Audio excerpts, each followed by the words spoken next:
Bien, les damos la más cordial bienvenida a los presentes y a la gente que se sigue sumando en este momento a esta tercera y última charla del ciclo de charlas de ética que ha organizado la Dirección de Investigación de la UNCE.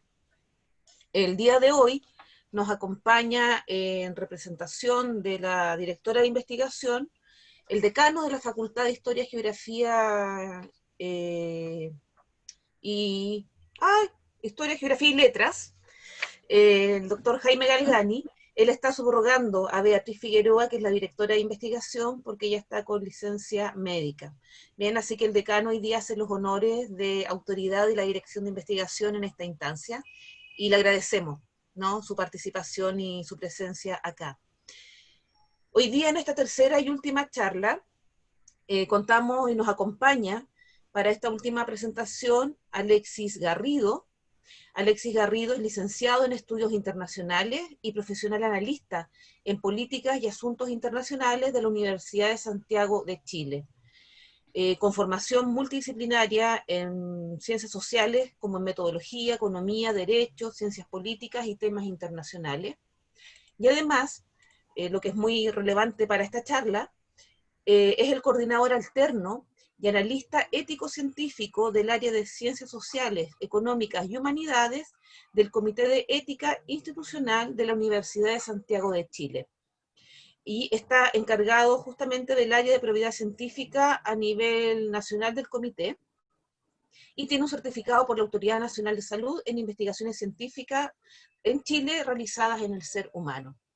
Así que bueno, podrán ver que tiene vasta experiencia nuestro invitado de hoy, y nos va a hablar justamente de los aspectos metodológicos de la ética y la investigación con personas en proyectos de investigación en ciencias sociales. Como ya lo dije, pero bueno, voy a enfatizar, Alexis es parte del Comité de Ética USACH, que es el comité que nos está colaborando, que colabora con la UNCE desde el año 2014 en la evaluación ética de nuestros proyectos de investigación. Bien, así que si bien es una persona que viene de otra institución, también es un profesional que conoce bastante bien la UNCE desde la revisión y evaluación de los proyectos de investigación. Así que bueno, a Alexis le damos la más cordial bienvenida y lo dejamos para que presente, dando primero antes unas pequeñas instrucciones que hemos dado en las otras charlas, pero vale la pena siempre repetirlas. Alexis expondrá durante 45 minutos, y las preguntas ustedes las pueden dejar escritas en el chat o pedir la palabra para hacerlas a viva voz una vez que Alexis termine su presentación. Bien, así que esa va a ser la modalidad, y sin más preámbulos dejo a Alexis con ustedes. Bueno, primeramente muchas gracias por la invitación, muchas gracias a la directora, muchas gracias aquí en representación del decano, don Jaime, y voy a compartir la presentación.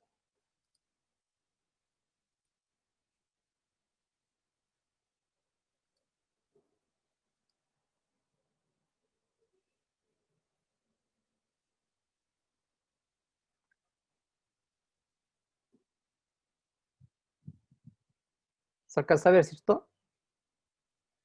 Ya. Bueno, respecto a los aspectos metodológicos de la ética de la investigación con personas de investigación en ciencias sociales, y en esta materia vamos a centrar en la materia de educación.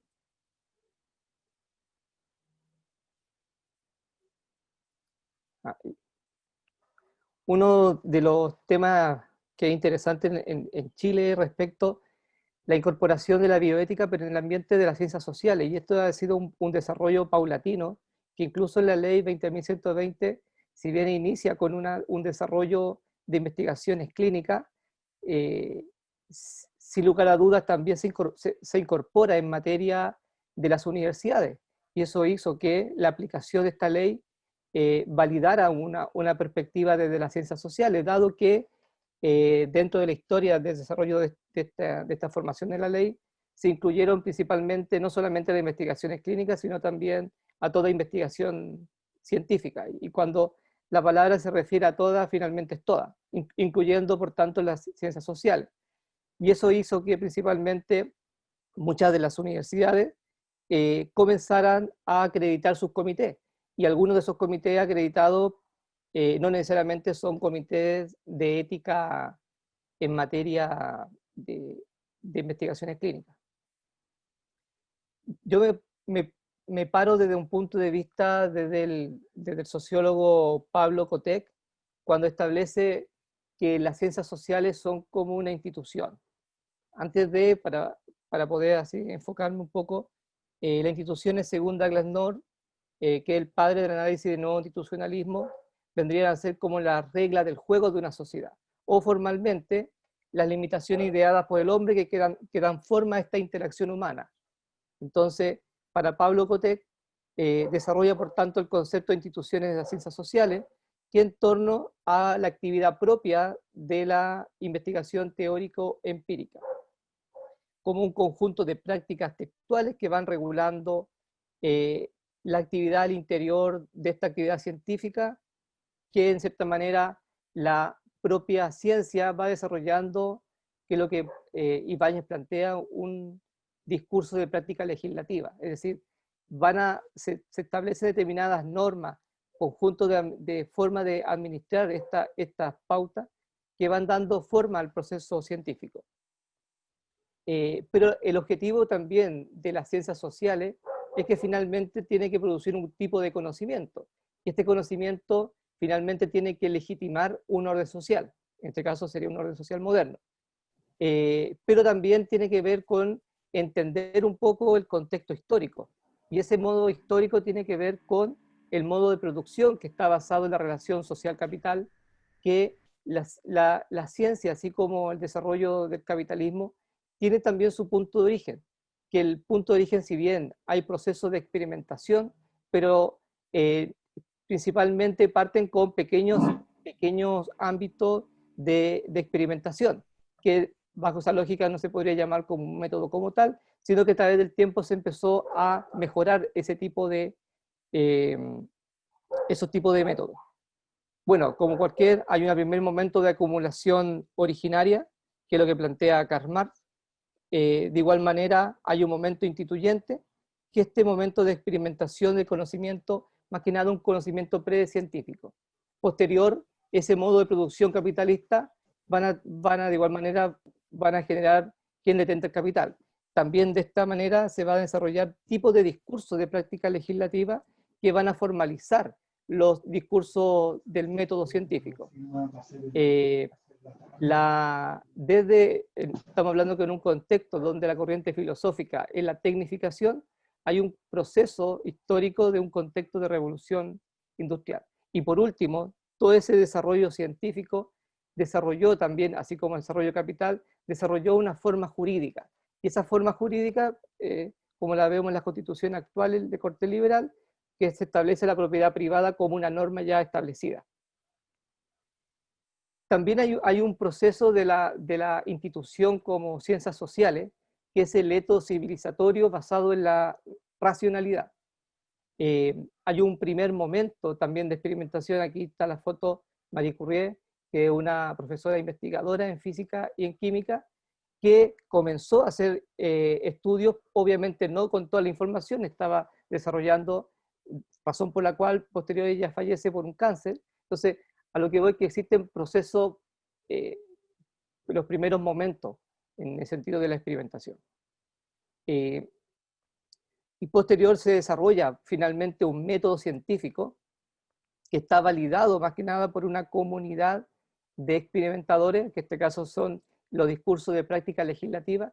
Esto es interesante porque cada disciplina desarrolla su propia práctica legislativa, y esa práctica legislativa uno lo puede ver a través del tiempo, el desarrollo de los comités de ética, cierto conflicto con una línea metodológica. Sin lugar a duda, el método cartesiano desarrolla tres bases principales, que es la verificación, análisis, síntesis y la enumeración. Todo dado en un contexto de ilustración que desarrolla el positivismo, que principalmente vamos a ver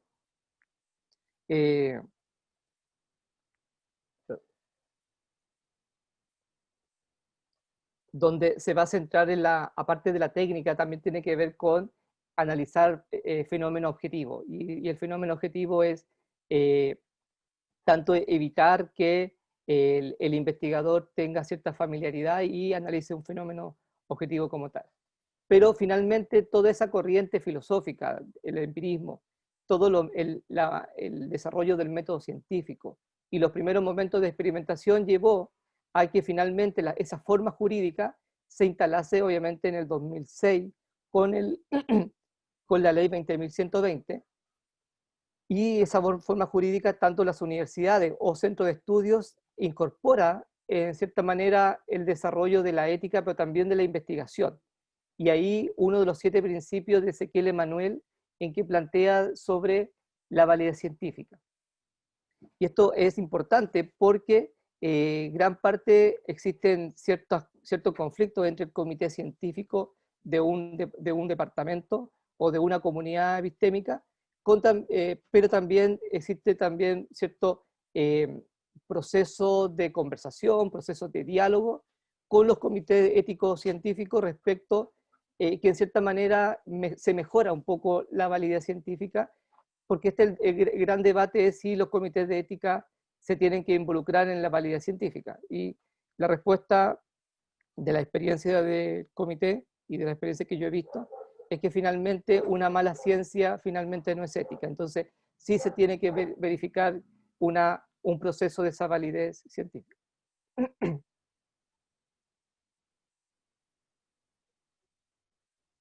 Como todo discurso de esta producción de conocimiento, de estas prácticas legislativas, de estas comunidades epistémicas, principalmente van a fijar ciertas normativas de esta producción de conocimiento, es decir, dentro de la antropología desarrolla el proceso etnográfico, los procesos incluso de la sociología, van a explicar desarrollo, incluso receta, casi como receta de cocina, de cómo administrar ciertos procedimientos. Y esto va a depender también de cada disciplina académica. Esto es lo interesante porque la ley 20.120 y el reglamento 114 del reglamento de la ley 20.120 establece que toda investigación científica tiene que venir adecuada por un profesional ad hoc. Es decir, si yo como analista licenciado en estudios internacionales quiero hacer una aplicación de un test psicológico, obviamente yo no tengo las competencias para aplicar ese tipo de conocimiento disciplinar porque no soy el profesional ad hoc. Entonces, y eso la ley resulta siendo muy específico. Y esto hace incluso un poco complejo dentro de los comités respecto a la revisión de tesis, tanto especialmente de pregrado, porque muchos de ellos no son profesionales, sino no están certificados y no están validados por una formación. Es decir, tienen la formación, pero finalmente no son catalogados como profesionales ad hoc. Y en ese sentido, uno puede mirar que todo tipo de investigación en pregrado existe un acompañamiento del profesor guía. Y ese profesor guía sería más o menos el responsable que cumpliría ese rol del profesional ad hoc. Ejemplo, si uno mira la metodología de la ingeniería didáctica hecha por investigadores profesores en Francia, cuando comienza a desarrollar distintas formas de la didáctica, la matemática, bajo la figura de escuelas prácticas en la década del 70, uno mira distintos tipos de análisis. Es decir, dentro de esta metodología uno puede encontrar análisis preliminar, se centra en el contenido tradicionales de las enseñanzas y su efecto, y por tanto el investigador aquí busca las dificultades que tienen los estudiantes para resolver esa problemática. Viene una fase de análisis a priori o en situaciones didácticas, que más que nada está centrada en las características de estas situaciones diseñadas a presentarlos por los estudiantes, y la experimentación, en el análisis a priori, aquí se desarrolla un método que es el análisis de la tarea, que si bien para algunos autores lo desarrolla como una metodología autónoma, ¿ya? Gran parte en este tipo de método lo va a incorporar, es decir, lo hace parte de este método. Después viene la fase experimental, que va a ser la ejecución del diseño y recogida de datos, y el análisis a posteriori y evaluación, que aquí se va a fundamentar en el análisis contenido, que también para las investigaciones cualitativas es una metodología autónoma, pero dado este tipo de método que se creó con un fin específico, se va a incorporar. Entonces es parte de la técnica como tal. Una de las cosas importantes de que toda práctica científica en una investigación cualitativa finalmente va a tener que ver con la articulación de la investigación científico-social. Es decir, ya sea con su prueba teórica o su prueba empírica. Y ya interesante esto, tanto porque finalmente ya la prueba teórica o deductiva, que va a ser desde la teoría hacia lo hecho, o la prueba empírica de los hechos a la teoría, generan cierta manifestación de un modelo que a seguir, pero que en la práctica diaria puede no tener sentido. Y eso tiene que ver también con un cierto manejo del investigador, aplicación de estos discursos a la realidad. Una de las cosas importantes sería de las áreas de responsabilidad del diseño de investigación, son principalmente tres, que es formular objetivos, que es las técnicas de recolección de datos y los modelos previstos de análisis de datos. Dentro de esta responsabilidad que van a tener los investigadores en este diseño de investigación, principalmente es articular registros teóricos empíricos para poner pruebas teóricas con las pruebas empíricas, que es la realidad, es decir, en este sentido de una investigación cualitativa, la realidad per se es dinámica. Y esto es interesante porque cuando uno articula bien estos procesos, ocurrió un proyecto donde aplicó prueba empírica, ¿ya? Pero al momento de amplificarla las pruebas teóricas, la amplificó de tal modo que generó ciertas dudas del diseño de investigación, como por ejemplo un estudio donde se aplicaban a estudios de comunidades religiosas neopentecostales que querían compararla entre Chile y Estados Unidos, con cierto apoyo al que se le llama el sionismo cristiano transnacional. Se aplica, se levanta información en determinados tipos de comunidades neopentecostales chilenas y un tipo de comunidades neopentecostales norteamericanas.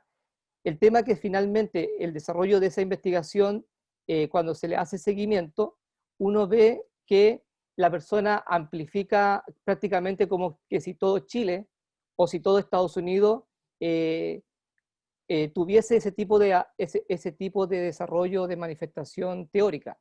Entonces, claro, se entendía que el investigador tenía ciertos afines con ese tipo de iglesia que podía poder entrar, pero eso no quiere decir que tenía que amplificarse como una teoría generalizada. ¿Por qué esto es importante? Si uno mira las últimos, desde el 2007, 2010 y 2013, se han desarrollado conferencias sobre la integridad de la investigación científica. Entonces, si uno mira, es reciente estos procesos, la década de 2000. Si uno mira prácticamente la ESCONICI, actualmente ANID, establece en sus proyectos FONDESI la Declaración de Singapur sobre la integridad de la investigación. Ahora, hay una mucho más actualizada, que es la del 2013, pero hasta el momento ANID incorpora la Declaración de Singapur como forma de integridad de investigación. Ahora, esto no es una norma donde, donde se tiene que cumplir fehacientemente, sino que es una declaración de principio que son una sugerencia para la investigación. En el caso de los investigadores de FONDESI, se le exige que tengan en cuenta esta declaración y la fianza. Y ahí tiene sentido el concepto de que finalmente la comunidad de investigadores desarrollan un tipo de discurso que es de tipo legislativo, es decir, tiene capacidad para imponerse en otro discurso, incluso, obviamente, que pueda, incluso por sobre la norma. Que mi experiencia me llevó a que muchos de los investigadores o investigadoras tuviesen esta confusión, o incluso dijeran, no, yo no voy a no voy a incorporar ninguna observación ética porque finalmente la que me valida es mi disciplina, y mi disciplina fue revisada por un revisor de pares, fue revisada por un comité de especialistas en la materia. Entonces, por eso que planteo el tema de estos choques de los comités científicos con los comités éticos científicos. Bueno, dentro de esta articulación, todo investigador principalmente va a hacer como resultado final la publicación de este artículo, y ahí principalmente tiene que ver con que los investigadores deben generar buenos resultados de investigación, y que esos resultados de investigación se vinculan incluso con la ley 20.120, que es tener una retroalimentación con las comunidades o con los sujetos donde se recolecta información, como por ejemplo en un colegio. Entonces, también tiene que ver con los procesos de autoría y reconocimiento de las publicaciones. No sé si... ahí mejor, para verlo. Ahí. Y obviamente la revisión de pares, que es un proceso de evaluación para que finalmente toda investigación tenga un contexto imparcial. Los comités de ética vienen a mejorar un poco también esa revisión de pares, porque también nos hemos dado cuenta de ciertas cosas que a veces los pares no revisan. Y también tiene que ver con un proceso también de alta carga laboral que tiene el científico, y que a su vez además es docente. Entonces, en cierta manera es bueno tener esta doble revisión, además científica, también ética. Y obviamente dentro de las técnicas de recolección como área de responsabilidad, que van a ser este conjunto de operaciones e instrumentos a medir con el objeto de investigación. Si uno mira la declaración de Singapur, lo que pide que los investigadores apliquen estos métodos adecuados, que deben basar su conclusión en un análisis crítico de la evidencia e informar sus resultados e interpretaciones de manera completa y objetiva. Esto ha sido un avance a nivel de la ética científica, porque si uno mira el comité de bioética que tiene Fondesit, es un comité en términos sugerentes, pero quienes son los validados a levantar y facultar una investigación científica, finalmente son los comités de ética acreditados. Ellos son los que tienen la jurisprudencia incluso de la norma 20.120. Yo además, aparte del método, también tiene que ver con la documentación de investigación, que la forma en que los investigadores deben mantener la documentación clara y precisa, y la ley y la jurisprudencia de los comités de ética hacen alusión también en el cómo van a resguardar esa información. Es decir, si la van a resguardar en la oficina, si la van a resguardar en un computador, pero que esa documentación sea clara. Ahora, dentro de las técnicas podemos encontrar encuesta, la entrevista personal, observación participante.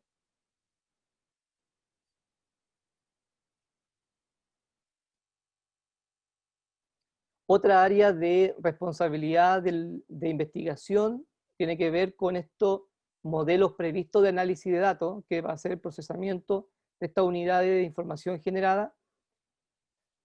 ¿Por qué coloco esto respecto a la integridad como principio de honradez que tienen que tener los investigadores de determinada investigación, o el método de investigación, ¿ya?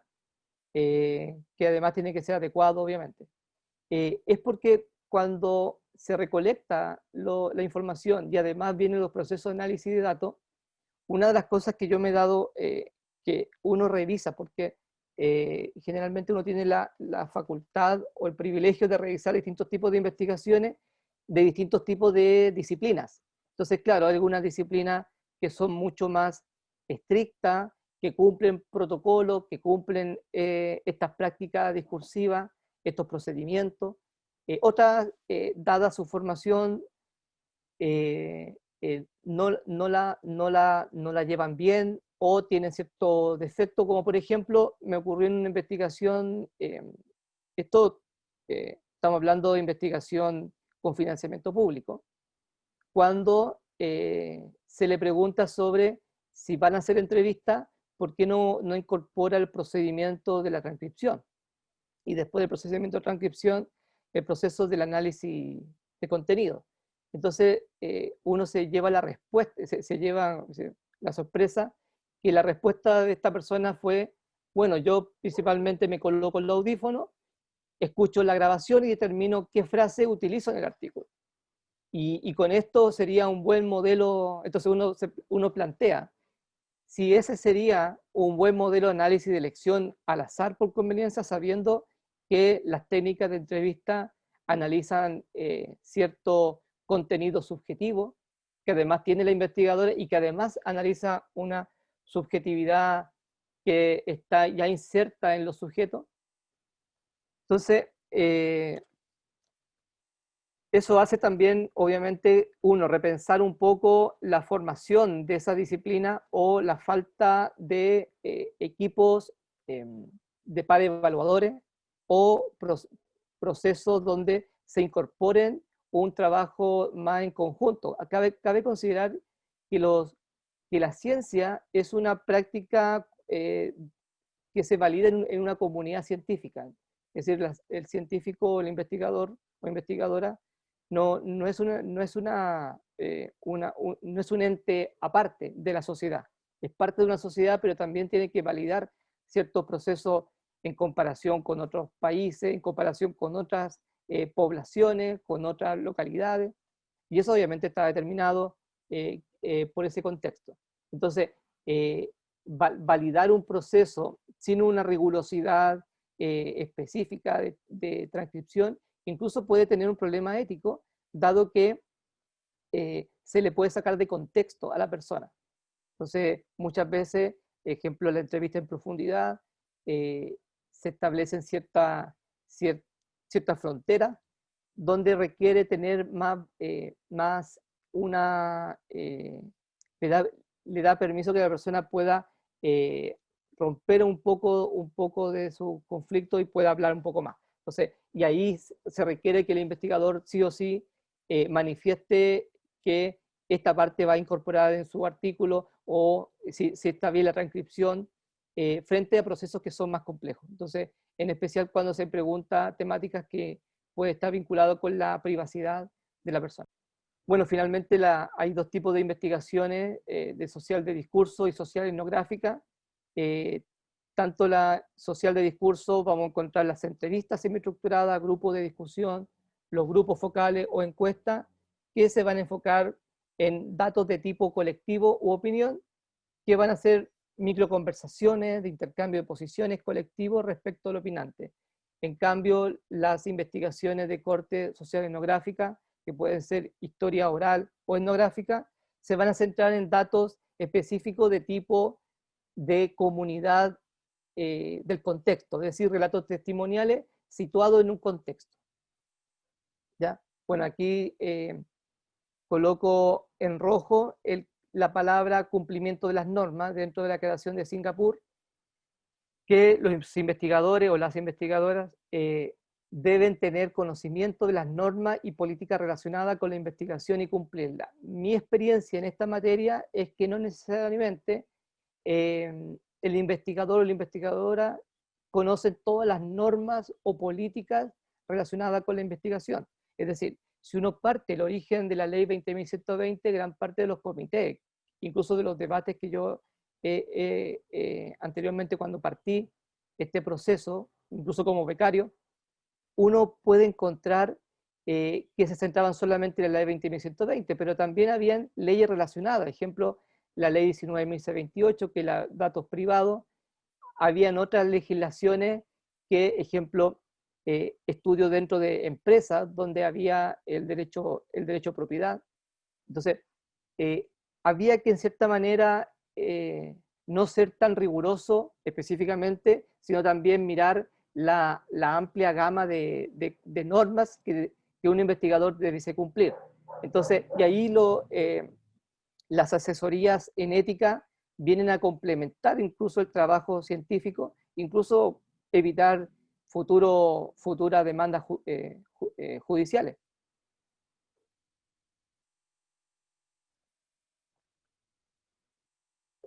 Esto es importante mencionar porque si bien se desarrolla a través de la historia un método científico, se perfecciona y lleva a tener una forma jurídica en la manifestación de centros de investigación o comités de éticos científicos, que ya no solamente es un proceso de discurso legislativo de esta comunidad científica, sino también tiene que ver con un proceso también civilizatorio a través del tiempo.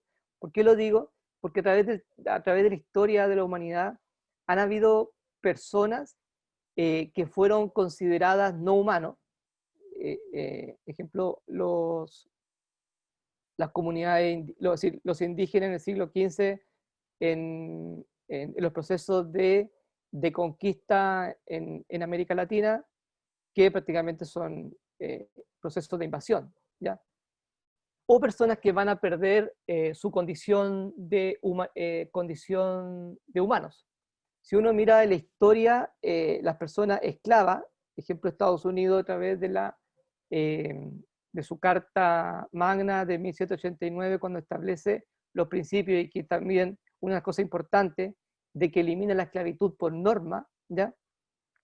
Tiempo después, en el siglo XIX, uno ve prácticas incluso de investigadores de corte de médico que realizaban estudios incluso en esclavas afroestadounidenses. Cabe recordar que en Estados Unidos seguía cierta práctica cultural que más allá de la norma que estaba establecida, no necesariamente eso se aplicaba en la realidad. A veces, por eso decía que a veces las prácticas o estos discursos pueden ser incluso más fuertes que la propia norma. Bueno, tiempo después, en el proceso actual de las protestas de Estados Unidos, surge el proceso de las protestas de retiro de esta estatua de este cirujano que además es uno de los padres de la ginecología a nivel internacional. Entonces, prácticamente el uso de esclavas sin anestesia en procedimientos quirúrgicos. Si uno mira la historia de Chile también, Chile comienza a través del proceso republicano, donde ya por constitución no existe esclavo y el que pise el territorio queda libre.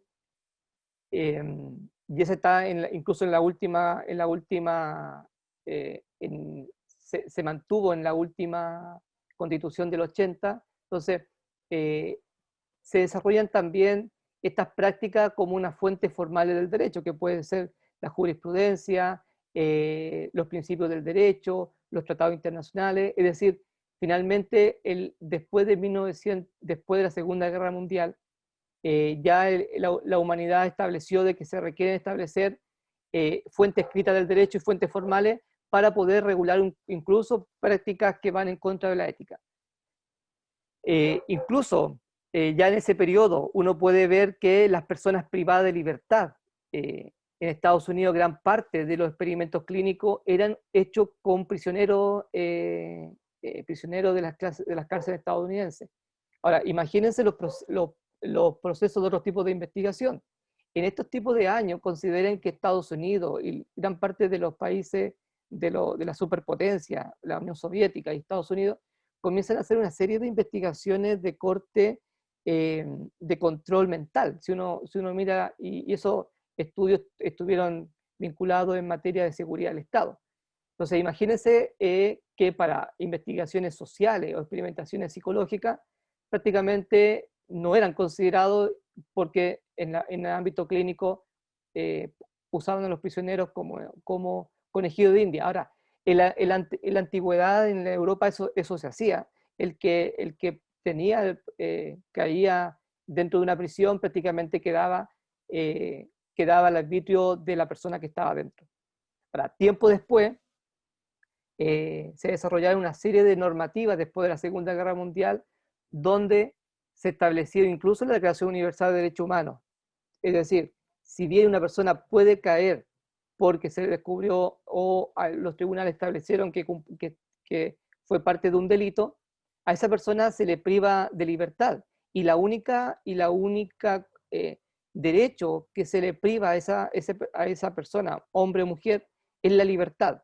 Pero no necesariamente tiene que ver con el derecho incluso a su libertad de conciencia, a su libertad de expresión, a su derecho de trabajar, derecho a educarse. Entonces eso, la Comisión Interamericana de Derechos Humanos lo ha estado desarrollando, más allá de que falta mucho por avanzar, pero cabe considerar que esto es una fuente formal de derecho y tiene que validarse. Esto se lo comento porque cuando los comités de ética se estaban acreditando, y a mí me tocó ver un proyecto donde se iba a hacer estudio en personas que estaban privadas de libertad. Y claro, la persona me envía el proyecto, pero finalmente no involucra ningún consentimiento informado. Y cuando le pido el consentimiento informado, esta persona como dijo, pero no es necesario, si no le voy a preguntar cosas personales. Aparte, está en la cárcel. Entonces, también un poco hay que considerar que estas prácticas de investigación tiene que ver también con un proceso de educación, de que la persona manifiesta ese tipo de información al investigador. Otra forma de personas que perdían su condición de humano eran los prisioneros de guerra o civiles de países ocupados.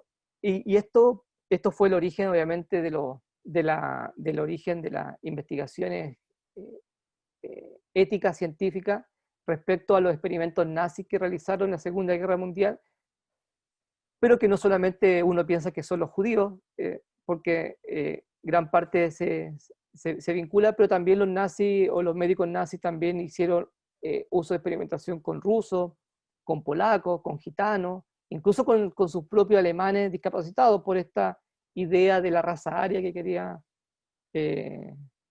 establecer el dictador. Y si uno mira también en la Segunda Guerra Mundial, también existían los primeros avances de investigaciones de armas químicas, y incluso el médico japonés Shiro Ichi aplicó técnicas con el escuadrón 731 en contra de prisioneros rusos, incluso también de chinos, que hasta el día de hoy ese conflicto sigue siendo complejo porque Japón le sigue rindiendo homenaje a los generales de la guerra. Entonces, y China está en contra prácticamente por esos tipos de investigaciones. Y que en la actualidad, producto de estos desarrollo de armas químicas y biológicas, esto a nivel internacional ya está regulado. Incluso en Chile comenzó desde el año 2014-15 ya su aplicación a este tipo de armas. Obviamente existen dos convenciones, la Convención 3 de Ginebra y la Convención 4, que es respecto a evitar causar sufrimiento físico de exterminación de personas protegidas que estén en su poder y también están vinculadas al derecho humanitario. Ahora, los soldados también son personas que no tienen, por lógica de verticalidad con el mando superior, fueron parte de investigaciones de armas químicas en Reino Unido, que fue un parque científico militar, Porton Down y Alemania Concentración. En el caso del parque científico militar Porton Down, eso hasta el día de hoy ha tenido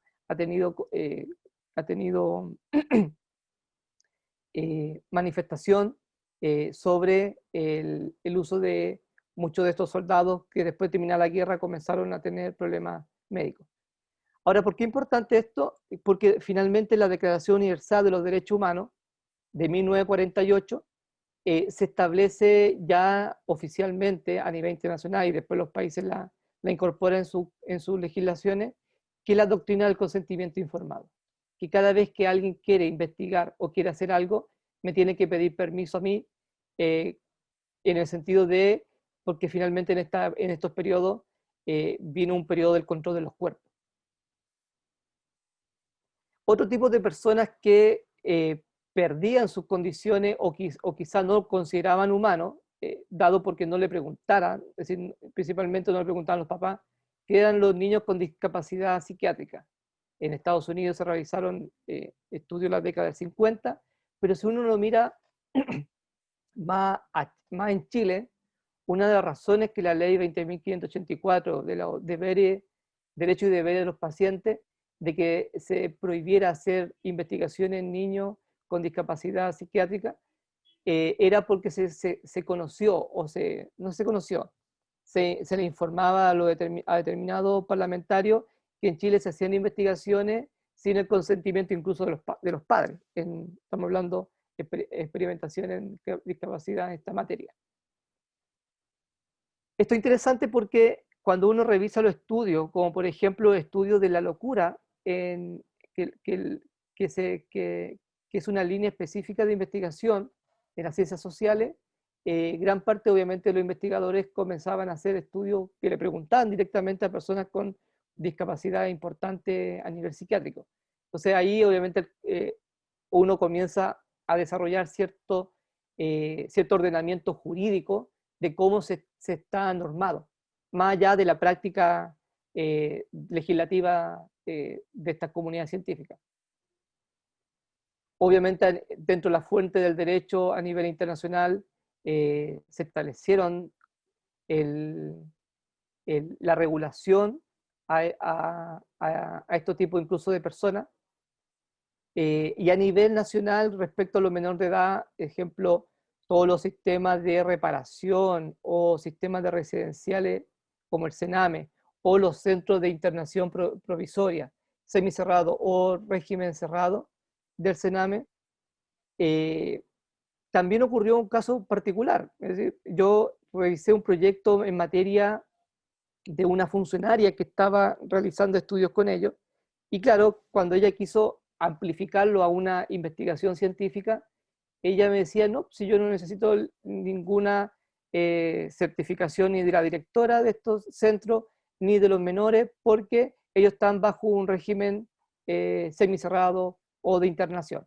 Entonces, pero aún así, esto es lo importante porque Chile ratifica la Convención de los Derechos del Niño y lo reconoce también como derechos humanos. Entonces, ¿por qué esto lo coloco?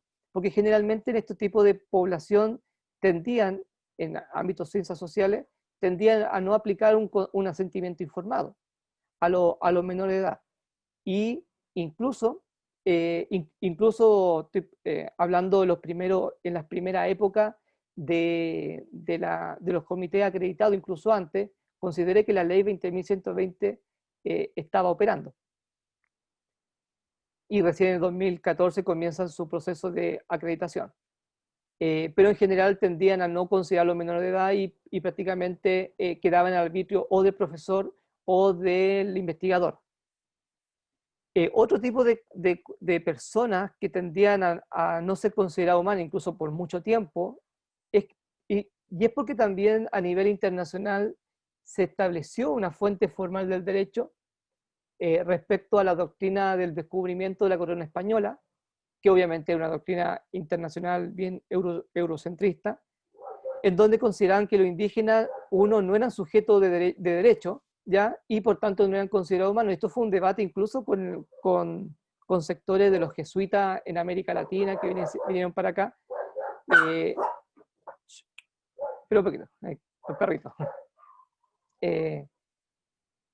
Y tiempo después, si uno mira la historia de los derechos adquiridos que comenzaron a tener las comunidades indígenas, también, después de la Segunda Guerra Mundial, comienzan a aparecer los primeros convenios sobre pueblo indígena, y en el convenio de pueblo indígena de 1989 de la Organización Internacional del Trabajo, establece en su artículo 7 que cuando se incluso establece las investigaciones con pueblos originarios, los pueblos interesados deberán tener el derecho de decidir sus propias prioridades en lo que atañe el desarrollo en la medida en que éste afecte sus vidas, creencias e instituciones y bienestar espiritual, y de controlar en la medida de lo posible su propio desarrollo económico y social y cultural.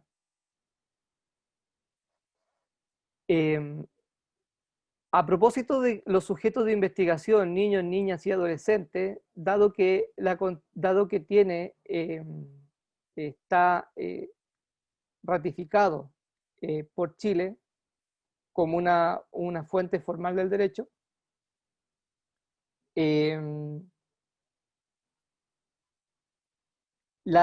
si bien en la Constitución actual política chilena no establece los derechos derechos científicos, de los derechos de los sujetos de investigación, pero sí establece que principalmente está vinculada al respeto irrestricto de los derechos esenciales que emanan de la naturaleza humana.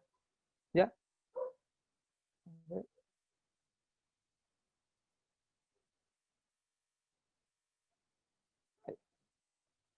Y eso obviamente está garantizado en los tratados internacionales que está ratificado por Chile. Entonces, independiente de que la Constitución política no está específicamente, así como el derecho a la propiedad privada, ¿se acuerdan? Esa historia del desarrollo del capital, que finalmente se vincula con una forma jurídica, y esa forma jurídica se tiene que respetar, porque finalmente el Estado genera procesos de violencia institucionalizada para hacer cumplir la norma.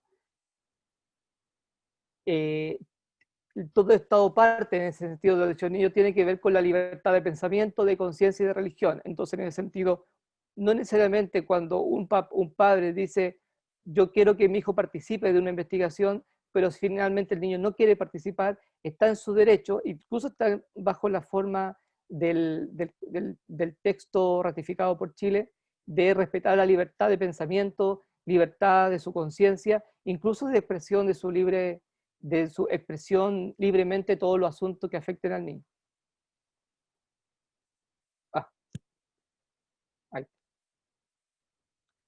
Bueno, si uno mira gran parte de la metodología de investigación, tiene como dos grandes focos. Uno, las investigaciones de corte cualitativo se va a centrar principalmente en el discurso y el lenguaje como forma de conocer la realidad, y por tanto, por eso es importante hacer los procesos de específico, qué es lo que dijo en la entrevista, qué es lo que establece las pausas, para también no sacarlo de contexto y también, más que nada, conocer esa realidad, desde cómo establecen su lenguaje.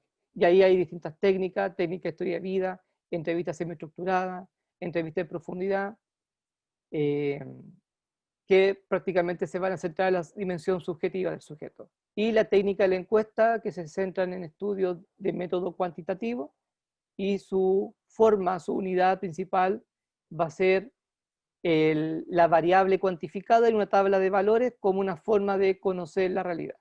¿Ya? Aquí lo que importa en este formato es la pertinencia de este sujeto en tanto parte de una población. Y ahí obviamente importa la forma de estandarizar.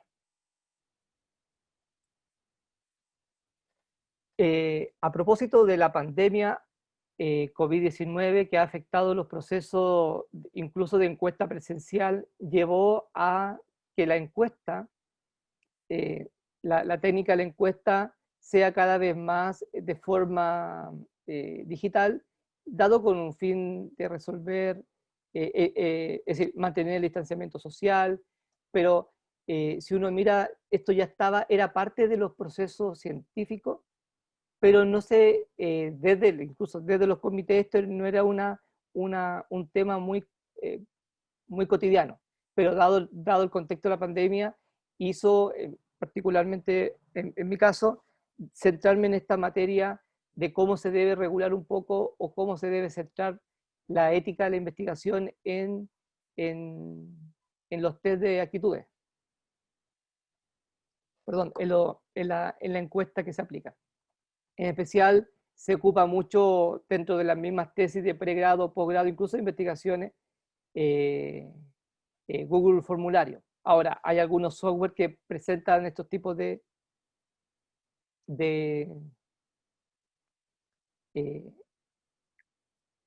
un software que ya analiza los procesos de cuestionario de forma digital. Pero la base principal de este diseño de cuestionario va a ser obviamente de cómo se van a organizar las preguntas y esto cómo se van a vincular con el objeto de la encuesta. Una de las cosas que uno ha visto constantemente es que si bien los tipos de preguntas existen, preguntas filtro, pero no necesariamente a veces en la investigación se centran en el detalle de la población. A veces mucha de esa población son población vulnerable y que en ese sentido requiere cierta manera unas preguntas filtro. Bueno, de forma así como bien simple, una de las cosas de la etapa de la encuesta, previo a una aplicación de un test, antes de habría que realizar un proceso de una prueba piloto, previamente una validación de un contenido por juicio de expertos, y ahí a través de ese proceso de evaluación de expertos se van a evaluar incluso que algunos ítems no son relevantes. Y eso dado que en los resguardos éticos de la encuesta suele pasar que hay uso de test validados y usados por el área disciplinar que ya están considerados. Entonces, una de las cosas que he visto en esta materia es que a veces esos test no están validados. Es decir, están validados para una realidad específica, pero crean nuevos tipos de encuestas, pero que finalmente no están validadas. Entonces, requiere tener el proceso mayor de un pretest, una revisión de juicio de expertos, porque, ejemplo, hay tipos de encuestas que ya están validadas, como ejemplo, la escala Likert, 42 ítems, uno de acuerdo, 5 de desacuerdo, y otros que son de mayor cantidad. Hay otros tipos de test que finalmente vienen de adaptaciones de contextos de habla inglesa.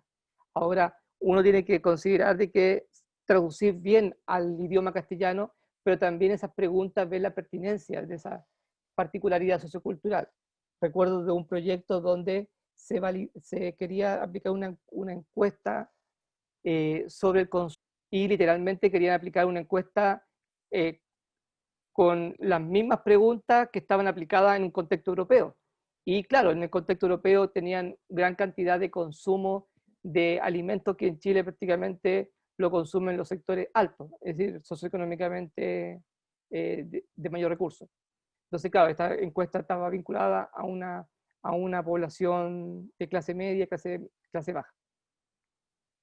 Y lo más importante es que la construcción de estos test aplicados tiene que ver con la revisión de esta evidencia científica de los últimos años, dado que no hemos encontrado que se usan test de evaluación, incluso o de modelos de los años 80, y que además quieren analizar un comportamiento de la actualidad.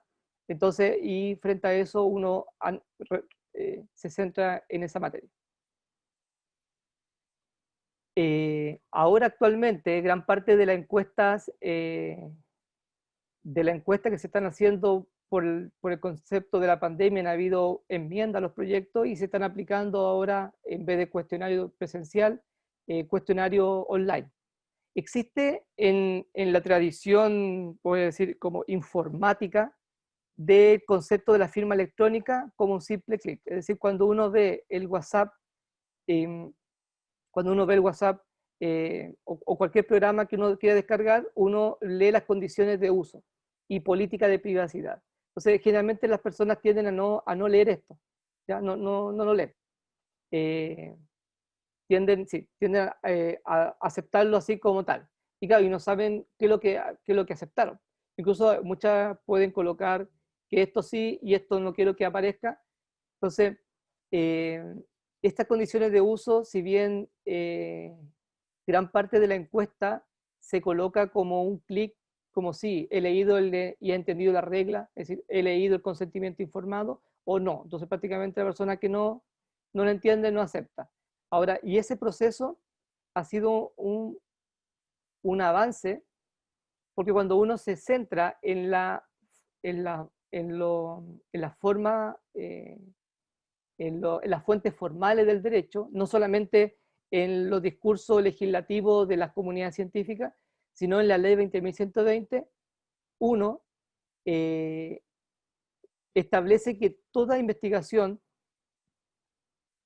debe ser realizada en ser humano, debe contar con un consentimiento previo, escrito y además un acta firmada. Entonces, ¿cómo uno resuelve la problemática del cuestionario online y a su vez de la aceptación, de la aceptación de participar en una investigación, dado que todo proceso investigativo está regulado por norma y además tiene que ver con un proceso de consentimiento. Y la última etapa finalmente va a ser la firma del documento, pero hay un proceso.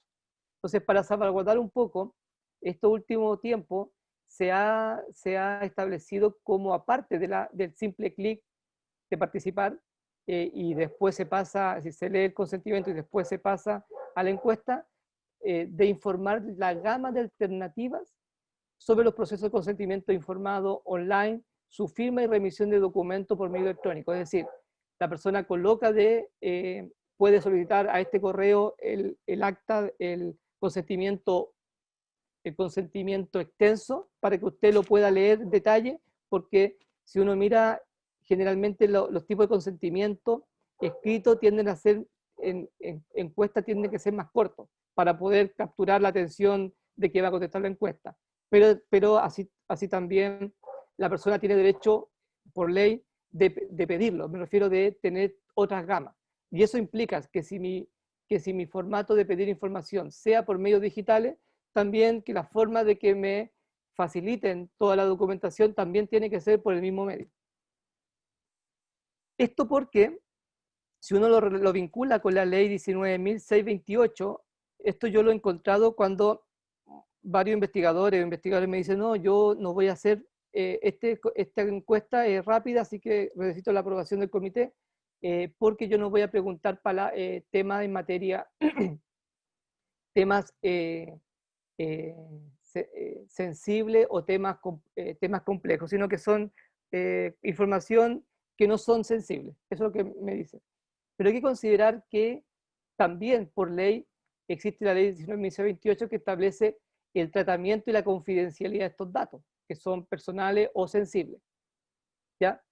Pero no solamente con un resguardo ético de la confidencialidad, es decir, la anonimización. Si uno mira cuando mostré el caso del consentimiento online, aparece automáticamente mi correo, por tanto, en Google Formulario yo sé quién responde y quién. Y ahí importa mucho que el investigador disocie la información contestada con el correo de mi información, porque finalmente aparece mi nombre. Pero también sirve con un proceso científico de asegurar que los cuestionarios sean contestados por seres humanos. Y esto se da principalmente porque han habido casos de cierta procesos donde los investigadores no cumplen, incluso inventan datos, considerar que se han creado incluso tipos de robot que contestan cuestionarios. Entonces también una forma de validar este proceso científico. Por eso que finalmente, si uno mira la ley, dice que aparte del dato personal o datos personales, que está vinculado, por ejemplo, a mi nombre, también la ley establece el dato sensible. Y aquí me quiero detener, porque el dato sensible, que también lo considera como un dato personal, hace alusión a las características físicas o morales de la persona, no solamente, ejemplo, preguntar información sobre la vida sexual, que lo común, muchos plantean lo común es que muchos me decían, no, cuando ven encuestas de carácter que se pregunten, preguntas sexuales o de salud física o psíquica, ahí la gente tiende a centrarse como información personal o privada. Pero la ley establece también los datos sensibles. Y el dato sensible involucra el concepto de las características físicas o morales. ¿Por qué me quiero tener acá en esos dos conceptos?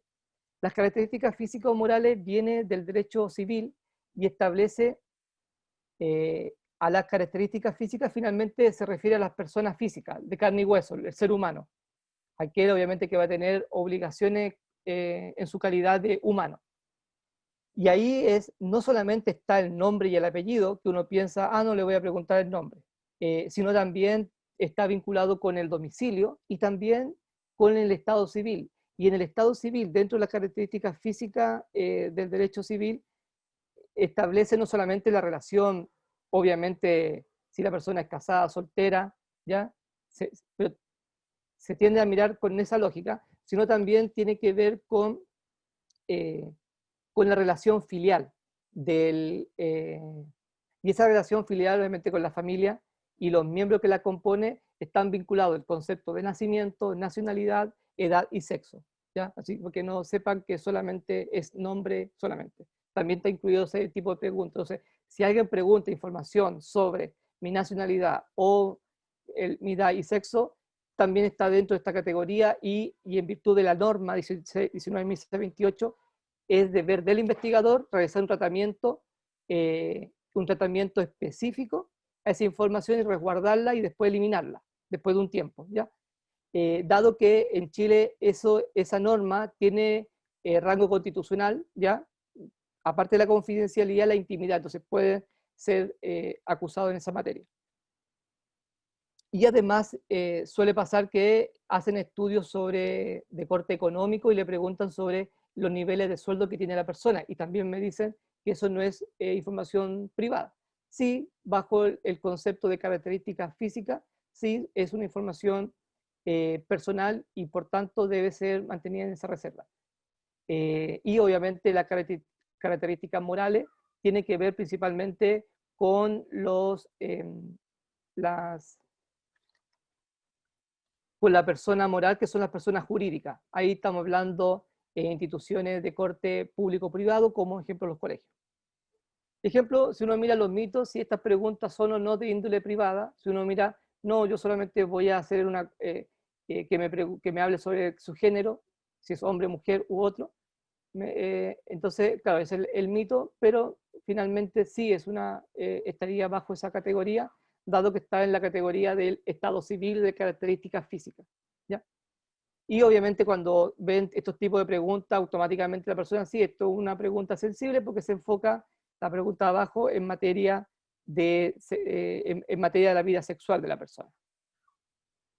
Aquí está el detalle de lo que le hablé respecto a las personas físicas, respecto a sus atributos como persona, como ser humano, ya sea está vinculado al nombre, domicilio, patrimonio, capacidad de goce y ejercicio, estado civil, ¿ya? Estado civil se vincula a su relación filial, nacimiento, y por tanto lo que le quería decir respecto a la aplicación en corporación educativa, porque está vinculado con personas morales o jurídicas, la única diferencia es que las personas morales o jurídicas aquí no está el estado civil, pero todo lo demás está, el nombre, que sería razón social, el domicilio, el patrimonio de esa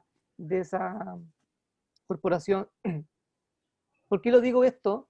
Porque cuando uno va a un colegio, el director, en su calidad de persona jurídica, es decir, representante de esa persona jurídica, tiene la facultad no solamente de permitir que una investigación se realice al interior, dado que hay relaciones de verticalidad, es decir, relaciones laborales, así como los estudiantes con los profesores, autoridades con los docentes, pero también se protege el derecho de la autonomía, que independiente de la autorización de un director, sí o sí requiera tener, una manifestación de participación y que esa participación sea libre y voluntaria, ¿ya? Pero también tiene que ver, ¿sí? Queda poquito. Interrumpo, estamos en el tiempo. Ya. Voy a finalizar al final. Y principalmente hay un tema del principio de confidencialidad que está regulado en la Constitución Política, tiene una norma específica, 19.628, de que el director, al representar a esta persona moral o jurídica, legalmente está autorizado, es decir, está facultado de autorizar o no que el nombre del establecimiento se publique en la investigación. ¿Por qué es importante? Porque muchos de los estudios que se realizan hacen estudios de comparación de rendimiento estudiantil, de gestión de docentes, entonces se pudiese ver el problema de estigmatizar a una comunidad que está más avanzada versus que otra no. Entonces, y ahí el director puede decir, ¿sabes qué? Y ha pasado, para que sepan, que determinados directores dicen, este tipo de investigación, nómbrela, y los investigadores tienden a nombrar los colegios en términos de las comunas, pero no la nombran específicamente el colegio Liceo A50, no sé.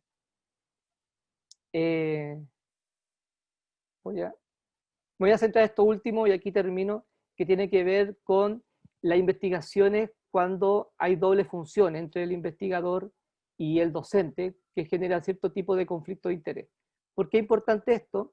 Y así como ha pasado en la historia de las investigaciones clínicas, esta relación de médico-investigador con su relación médico-paciente, es finalmente asegurar que el investigador no genere problemas en el proceso de la autonomía, ¿ya? Y ahí sería lo recomendable que el colaborador del proceso recolecte esa información de los estudiantes, para evitar no tener este problema, dado que ha acontecido incluso cuando muchas de las investigaciones con fines específicos docentes se quieren aplicar en materia científica. Así que, y para terminar, hay un tema importante, que es y esto lo he visto recurrentemente en fondos de investigaciones, públicos, donde investigaciones establecen la revocación del consentimiento y piden las razones de esa revocación respecto a los tutores legales.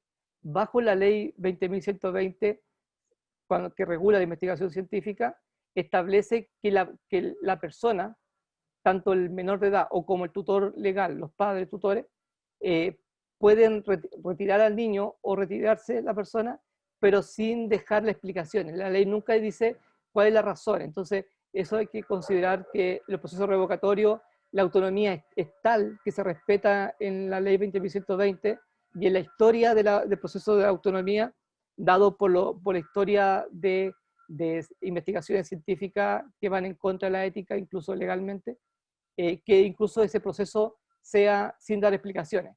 ¿Ya? Y muchas gracias. Muchas gracias, Alexi. Agradecemos mucho tu presentación, la verdad es que ha sido muy completa, despeja además muchas dudas que surgen en los procesos de investigación con personas, con estudiantes principalmente. Y voy a pasar ahora a leer algunos comentarios y preguntas que están en el chat, y cuando yo termine tú puedes ir tomando notas. Les recuerdo a quienes quieran hacer sus preguntas, pueden dejarlas escritas o pueden pedir en el mismo chat la palabra. María Angélica Sotomayor dice, este es un comentario, no es una pregunta, dice, muy importante sobre lo que plantea sobre niños y niñas que habitan en residencias de protección de Sename, porque quien debe dar consentimiento es el director o directora de cada centro residencial, dado que tiene el cuidado personal de esto, y el asentimiento lo debe dar cada niño o niña, ¿no? Y ese es el comentario que deja María Angélica Sotomayor, que fue nuestra ponente la semana pasada. Alexis Rebolledo dice, buenas tardes, dejo mi consulta. ¿Existen normativas o sugerencias éticas sobre el acceso y uso de bases de datos? Muchas gracias por la exposición. Vamos a juntar todas las preguntas, Alexis, y tú respondes al final. Tiene la palabra Verónica Vargas y luego Angélica Marín, que las van a hacer las preguntas a viva voz. ¿Ahora? Ya. Bueno, muchas gracias por la oportunidad. Yo quería preguntarte, Alexis, dos cosas. Uno, ¿qué pasa primero una cosa normativa general, que es con el CEMEIS y la relación con los comités de ética de las ciencias sociales? O sea, ¿quién acredita a estos comités de ética que nacieron o se interpretó desde el MinSal primero para las ciencias de la salud y que después hemos ampliado, afortunadamente, la visión de la responsabilidad de la investigación, pero que a los investigadores de las ciencias sociales les cuesta mucho entender que un Ministerio de Salud los pueda estar observando. Ya, esa es la primera. O sea, ¿quién acredita?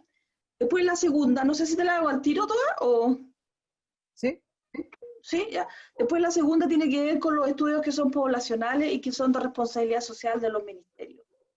¿Quién revisa eso y quién los aprueba? O sea, aparte de que la autoridad del ministro puede ser, pero eso se linkea un poco con la pregunta de las bases de datos. Esas bases de datos, si bien tienen un sentido público y son genéricos, realmente sí es posible, en una escala menor, como pasa en los municipios, por ejemplo, que es muy importante el dato social, o la estratificación de los habitantes por cuadrantes o tipos de datos particulares que se confunden a veces con el dato sensible. ¿Cómo se maneja eso? O cómo se maneja en las ciencias sociales cuando la gente simplemente hace la investigación pero no le pregunta al comité de ética, o sea, siguen adelante igual y en algunos casos hasta se los publican. O sea, acá es como estar retando al que va a misa, ¿me entiendes? No, pues, pero hay gente que no va y hace lo que quiere, pues. Ya, esa es la segunda, ¿cómo se educa sobre esto? Y la tercera tiene que ver con el grado de competencia. En el caso de las ciencias sociales es bien severo cuando hay personas que no son menores de edad, que son adultos, ¿cierto? Desde lo biológico, como pasa con algunas deficiencias mentales, otro tipo de discapacidades, que no necesitan necesariamente un asentimiento, pero en Chile la competencia y la capacidad se regulan igual, a diferencia de otros países del hemisferio norte. Entonces, ¿cómo ustedes, desde las ciencias sociales, resguardan eso, especialmente en los colegios que tienen estudiantes, estos colegios diferenciales que habían antes, ¿no? Para hacer estudios en ese tipo de comunidades particularmente? Y ya, hasta ahí por ahora. Y lo último, pero es que pensando en la UNCE en particular, ¿cómo se resguarda a las universidades que se resisten a avanzar en esta revisión de los comités de ética? O que más bien, más que la institucionalidad, hay personas que creen que pueden seguir haciendo lo que se les dé la gana porque saben demasiado sobre su tema. Eso, por ahora. Gracias. Tiene la palabra Angélica Marín, luego Jaime Galgani. Bueno, hay una pregunta que ya contestó, que era a propósito de revocar el consentimiento en personas menores de edad, y bueno, lo explicó ya y por tanto no la voy a ahondar. Sí, respecto a personas menores de edad, entendemos que estamos hablando de investigación científica, pero también sabemos que muchas prácticas o en actividades que están en ese marco se realizan algún tipo de estudio. Entonces sí, se hace extensiva las recomendaciones que se hace para investigación científica y a propósito de asentimiento en ese tipo de estudio, o aplicar igual el consentimiento a los padres, de tal manera de como tener ahí esa orientación. Y bueno, y la pregunta sobre discapacidad que ya hizo la decana Vargas, que era la otra que tenía de interés. Y a propósito del CENAME, distinguiendo los distintos tipos de centros que tiene, unos de protección para chicos que están en protección de derechos, otros que están en protección pero son para adopción, y los centros cerrados y semicerrados, pero me voy a referir a los de protección. Coincido con lo que se plantea respecto al debate en torno a considerarlos como sujetos de derecho, desde el marco regulatorio internacional de la Convención de los Derechos del Niño, que por artículo 5 de nuestra actual Constitución es ley de la República. Entonces, ¿de qué manera se resguarda su derecho considerando que son derechos plenos, o sea, son sujetos plenos de derecho? Y en ese sentido, ¿cuáles son esas recomendaciones que se pueden otorgar hoy día? En este caso, a la Subsecretaría de la Niñez, que se va a hacer cargo del nuevo servicio de protección, como no lo pudo haber hecho a lo mejor en su momento el Ministerio de Justicia cuando CENAME depende de ello. Entonces, como una pregunta más institucional, ¿cómo se pueden dar esas recomendaciones? Porque se hace muy difícil desde la práctica lograr que se alineen los centros residenciales, que son como, hoy día, no sé, pues en su minuto eran como 200, hoy día esperemos que esté en la mitad. Y además que son instituciones colaboradoras del Estado, porque en residencias propiamente tal de CENAME de protección son 10, pero las otras 200 y tantas son residencias de privados, que ejercen esta labor subsidiaria a propósito de la ley de subvenciones que tiene este país. Esa sería mi consulta. Y por último, don Jaime Galgani. Hola Alexis, gracias por todo lo que nos has dicho. Mira, si lo que te pregunto ya salió de alguna manera en tu presentación, me lo dices por favor. Pero es una preocupación que yo tengo, que también es personal, porque yo en mis trabajos y proyectos de investigación siempre trabajo con textos, o sea, mi material son archivos textuales, generalmente archivos que ya no están sujetos a la ley de derecho, o sea, están sujetos a la ley, pero por supuesto no están sujetos a derechos de autor porque son generalmente textos del siglo XIX, comienzo del siglo XX. Entonces, de hecho, cuando uno hace la postulación al proyecto Fondesit, solamente como que te libera de la parte ética al preguntarte si uno no tiene que ver con algunos temas relacionados con aspectos que tú has tratado, por ejemplo. Pero tengo una pregunta más general. ¿Qué pasa cuando uno trabaja con archivos o repositorios que corresponden a ciertas comunidades? Es decir, no están sujetos a derecho de autor, pero sí tienen que ver con ciertos elementos culturales o valóricos o religiosos de ciertas comunidades y que de alguna manera el tratarlos independientemente, sin algún tipo de consentimiento, podría significar algunos problemas. Esa es mi consulta. Muchas gracias a todos quienes han hecho las consultas y ahora Alexis, para cerrar, pasa a responder. Muchas gracias. Voy a comprimir un poco todas las preguntas, son temas bien interesantes.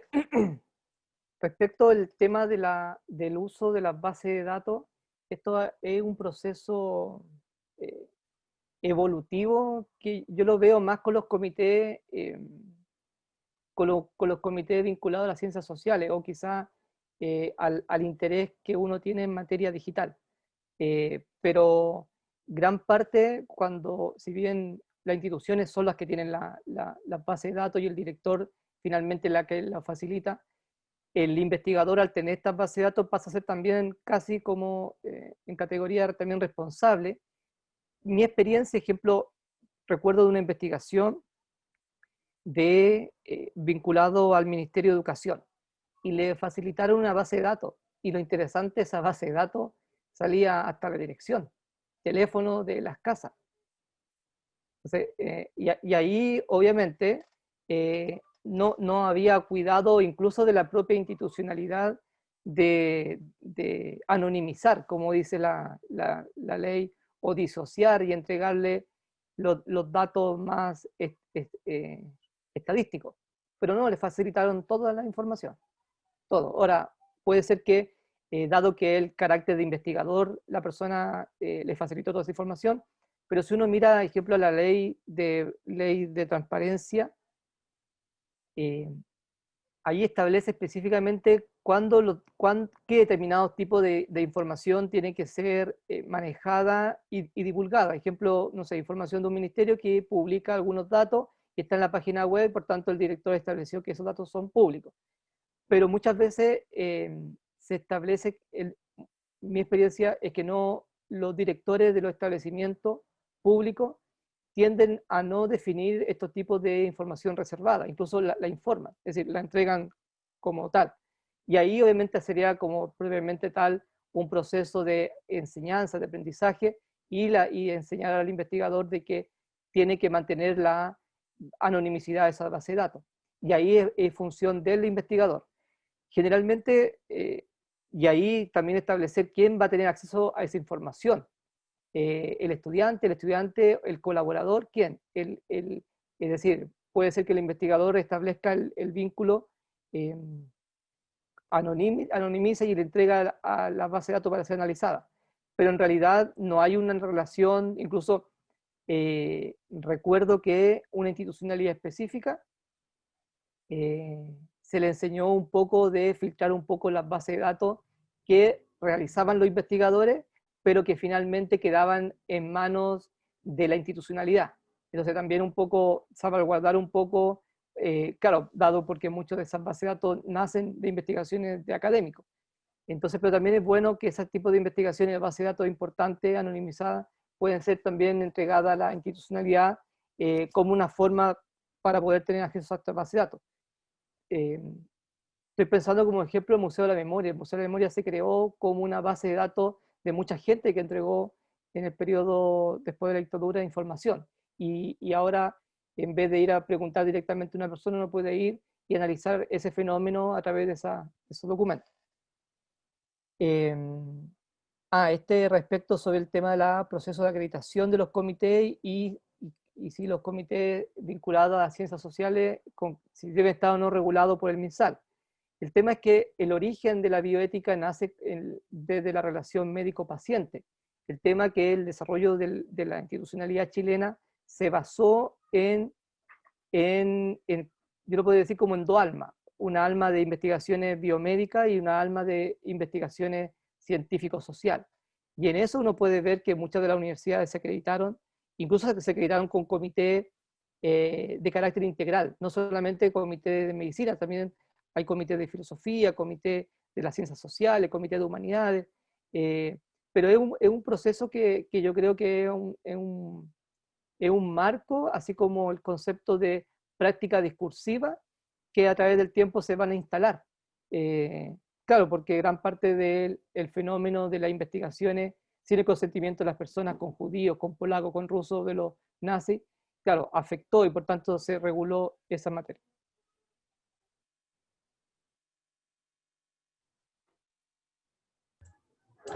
Espera, que se me cortó un poquito. ¿Se escucha, Okay. cierto? Sí, te escuchamos. Así que justo ahí sí. Pero es un proceso, y yo creo que ese proceso tiene que ser influenciado también por la universidad, por los investigadores de ciencias sociales, de hacer esa especificidad de las ciencias sociales.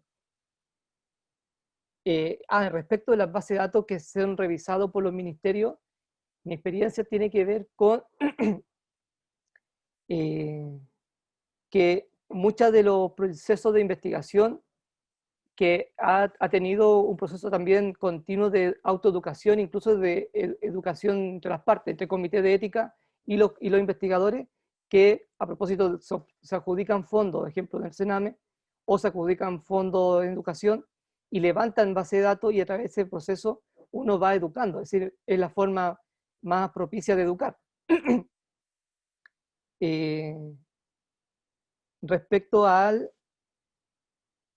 las investigaciones de las competencias, este es un tema interesante porque gran parte de las investigaciones a veces mandan un dato. Me acuerdo de un proyecto con financiamiento público, pero tampoco mucho, 5 millones, pero muy poco.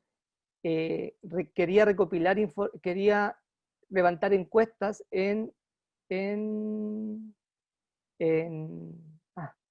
aeropuertos sobre el tema de turismo.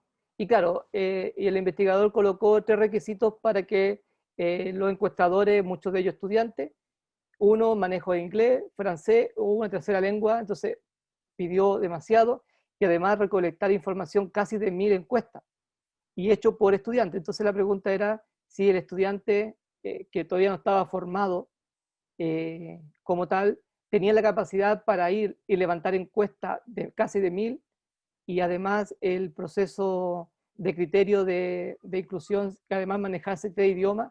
Entonces ahí tiene que ver también con un proceso de ser adecuado a la realidad.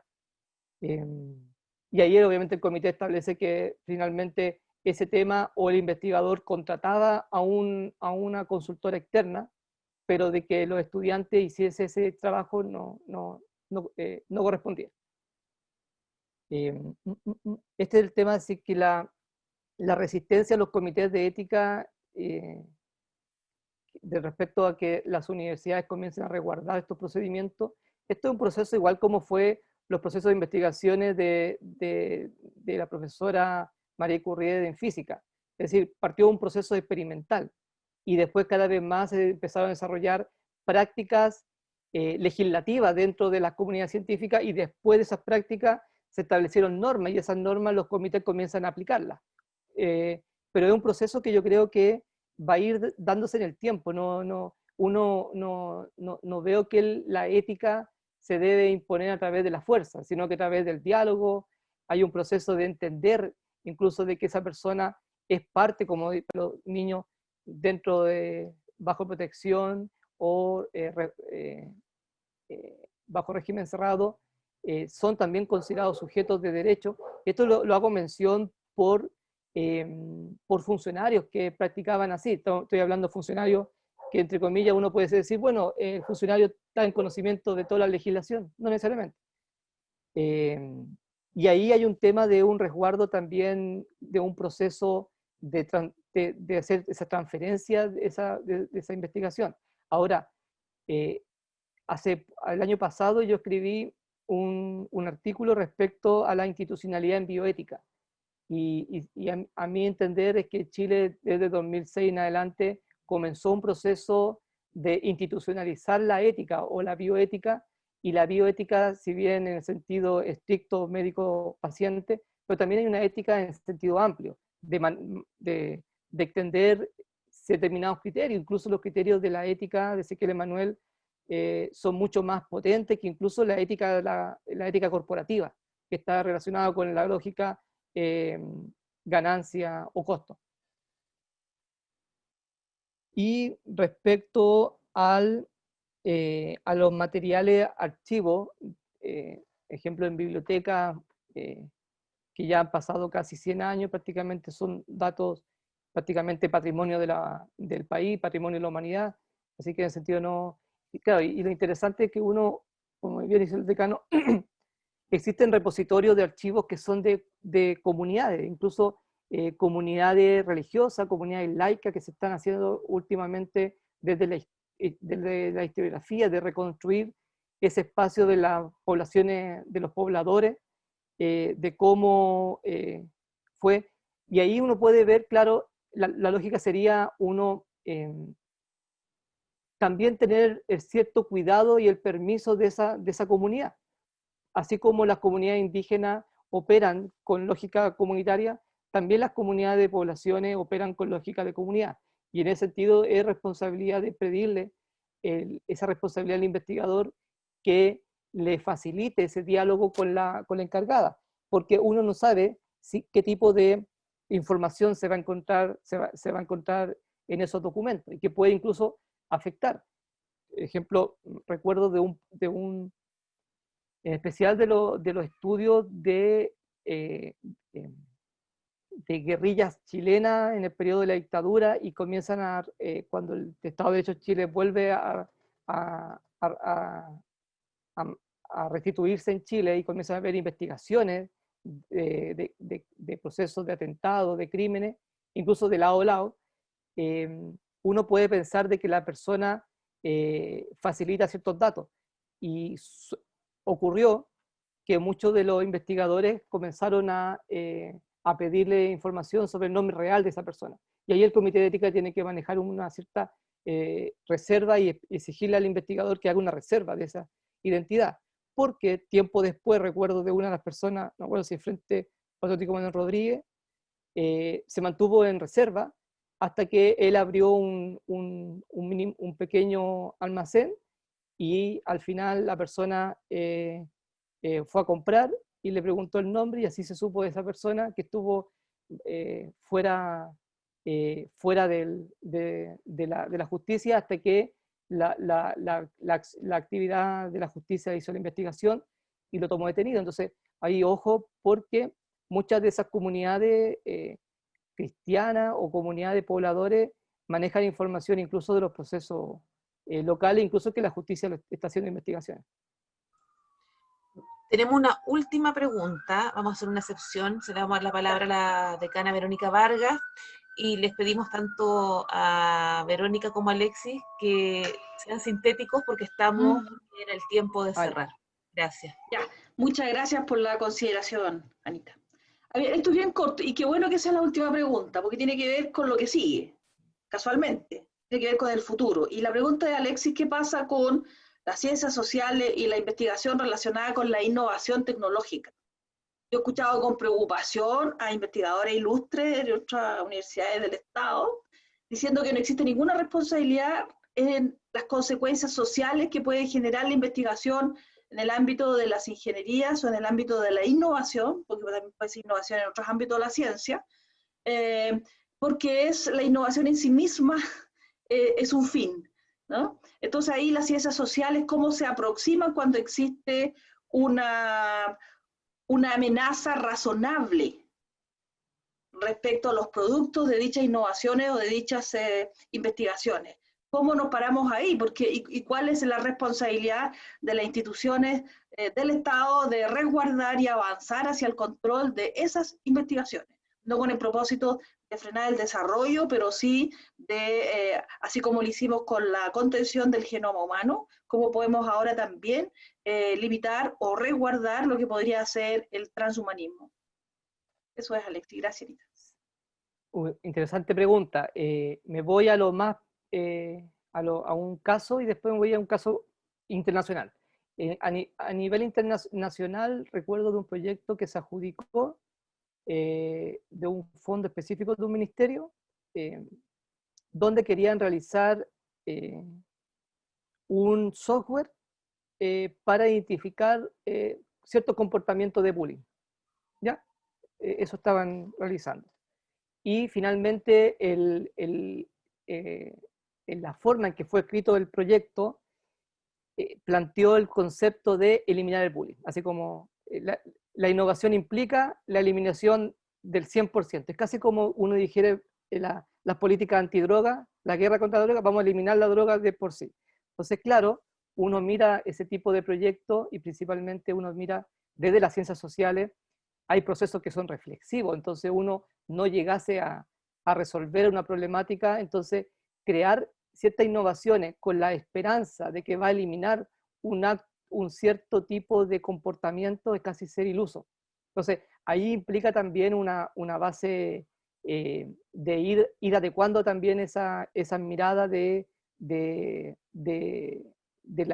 la innovación respecto a determinada materia. Y a nivel internacional, si uno mira, incluso pasó este año, del general iraní que fue muerto en Irak, y ese general, obviamente dado porque tuvo conflicto con Estados Unidos, fue asesinado por un dron a distancia. Y ese dron fue a distancia, lo reconoció vía facial. Entonces uno dice, bueno, ok, vamos a llegar a una innovación al punto de tener control de los malos, supuestamente malos, pero al punto de que a mí, si yo no soy parte de las élites gobernantes y soy un peligro para ellos, en un momento pueden colocar mi rostro en un dron y yo ser un blanco directo para ser sacado. Y esto lo digo porque en Europa, si no me equivoco, Francia y Alemania, a nivel de las universidades, han estado fuerte con esta materia respecto a la innovación a nivel militar. Entonces, ojo que la innovación, claro, es buena, pero ¿con qué fin? ¿Y hasta qué punto? Entonces, han habido estos acercamientos y más que nada son luchas entre la innovación, pero también con el resguardo de las personas. Y cómo creamos un mundo donde después no tengamos que estar preocupado de que un dron no me reconozca. Obviamente con fin militar, pero es un tema que se está dando en Europa, es un tema complejo y a nivel, y esto no está zanjado, eso lo cuento. Bien, agradecemos a Alexis la buena disposición además para responder todas las preguntas. Esta charla ha sido muy interesante, muy clarificadora, además de muchos temas que van surgiendo siempre en los proyectos de investigación. Así que bueno, agradecemos una vez más su participación, su disposición a colaborar y su buena disposición siempre como coordinador del SEC USACH que nos colabora con la evaluación del proyecto. Así que bueno, muchas gracias a todas, a todos, a todes por estar aquí presentes hoy y por acompañarnos. Hasta luego y que estén muy bien. Hasta luego a todos, a todas.